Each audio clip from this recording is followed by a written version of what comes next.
Hey YouTube, 85cc Master. Today I'm going to be doing a video on my take on Chinese mini bikes. And I have this typed up here.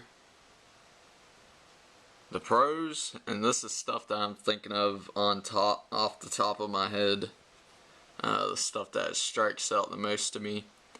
I have had experience with owning a Chinese mini bike. It was a Pantera 49cc. And came from Pep Boys. This was many years ago that I owned this thing. The pros of these things, they cost cheap. They're relatively cheap to buy. The one we got, it was brand new, and it only costed $400 from Pep Boys. And back then, I didn't know no better. I was really young. And I was like, wow, brand new, $400? Wow, this is amazing. Dad can't get it? And he was like, yeah, we'll get you a starter bike. So, you can find them very cheap pretty much anywhere you see them at, unless they're some marketed bullcrap bike that is jack the price way up, like at a flea market or something you might find it at. They're easier to find than name brand bikes because it seems like you can find a shop almost everywhere that sells these little mini bikes. They seem to be everywhere. A Honda shop or a Yamaha dealer or something, those aren't everywhere. It seems like to me, at least in my area of South Carolina, there's a lot more Chinese mini bike shops. On the side of the road you'll see them, or in an auto parts store, or lawnmower shop, something like that. They provide a good way for a child to learn to ride.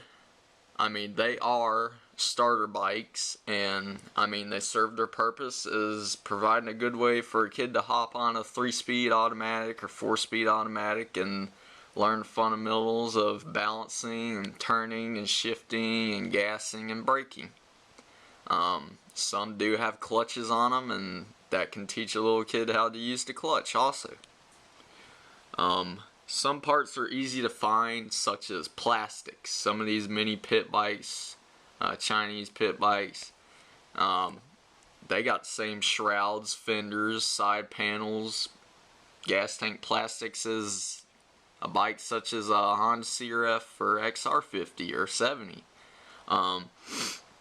Some of the engines for a Chinese bike are almost the same as a Honda mini bike. So some of the engines on some of these Chinese mini bikes they can swap right out with the actual Honda engine. It's crazy. The cons: they break down quickly because they're cheaply built. The rubbers on them, rubber grommets, seals, the welds on the frame, you can see it. Foot peg mounts, the foot pegs, the shifters, everything on these things, on these Chinese mini bikes, are cheaply made, cheaply built, cheaply put together.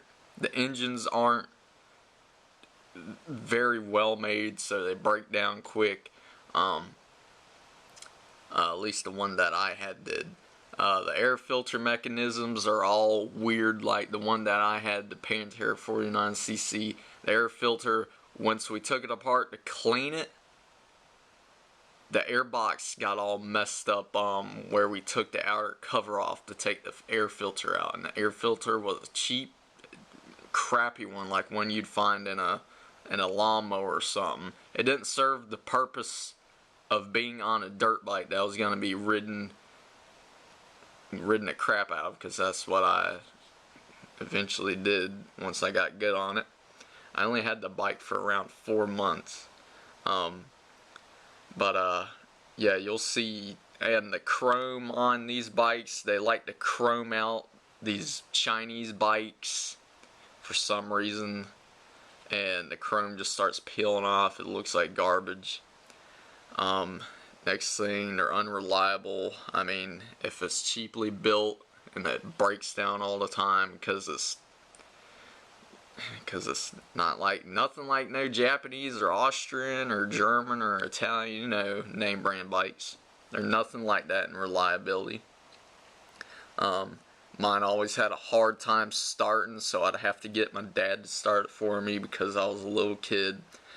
Weak power.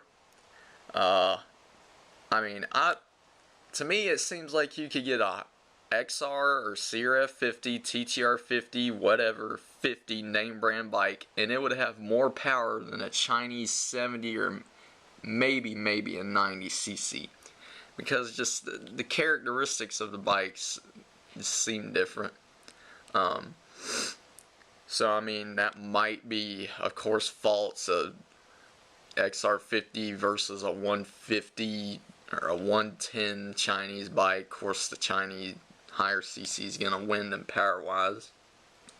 But a Chinese 50 versus a name brand 50. I think the name brand 50 would probably have a little bit more power just because it's more well built by better engineers. The parts are sometimes hard to find. The one I had, the cam chain snapped, and we had a very hard time contacting Pantera. It took forever. It took like a month to get a timing chain. The shipping was a ton of money. And that leads on to the next and final thing now to talk about for the cons.